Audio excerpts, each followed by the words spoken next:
there, today we're going to look at how to utilize some beautiful old lenses like that I have here on the Leica M3. This is a beautiful 50mm Leica lens on a new camera like my Olympus OM-D E-M1.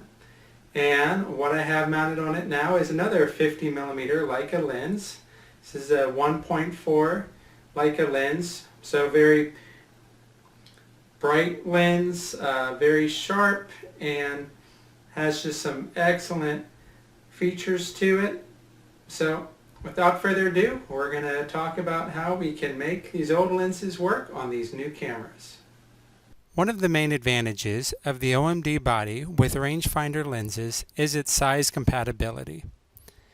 As you can see when comparing it to the Leica M3, that the bodies are close to the same size, and that the size of the lens really does match up well with the body. The Olympus OM-D E-M1 also has the advantage of the grip, and you can see I've also included an extension grip to improve the handleability of my camera. Some of the other advantages of the OM-D E-M1 is that the adapters for it are quite inexpensive. You have the in-body image stabilization, meaning that you do not have to rely on any lens stabilization to still get the full effects of this feature. You have focus peaking and magnification during focusing, which can greatly help to make sure that you really fine-tune the manual focusing.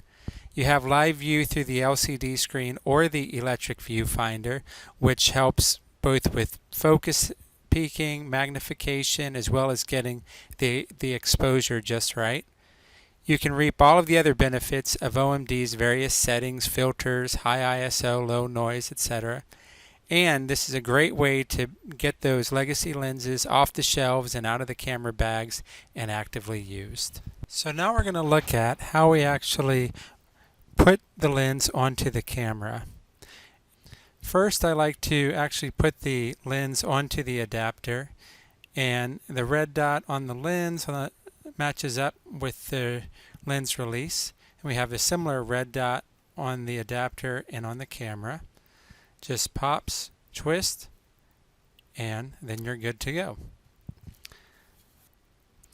So one of the things we're going to look at now is how to actually use the OM-D with the lens. The first thing you're going to want to do is set the control dial to aperture priority. By setting the control dial to aperture priority, we're going to manually set the aperture on the lens, and then the camera is going to do the rest of the work for us. And we're going to be able to view these changes through either the viewfinder or the LCD screen. Right now I'm adjusting the aperture, and we can see that the camera is automatically setting the shutter speed to work with it. Another way to have greater control over the camera is to set the camera onto manual mode. Now when we do this, we're going to be able to adjust the speed, and then we're going to have to adjust the aperture on the lens accordingly. But when we make these adjustments, we're going to be able to see how it affects our image live through either the LCD screen or the electric viewfinder. Another cool feature is called the image magnification view.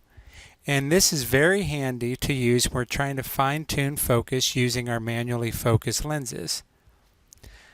By magnifying the view, I can dial in till the screen is just right, then I'm ready to take my picture. Okay, so now that we know how to use the lens, time to take it outside and get some pictures, and we'll see what it can produce.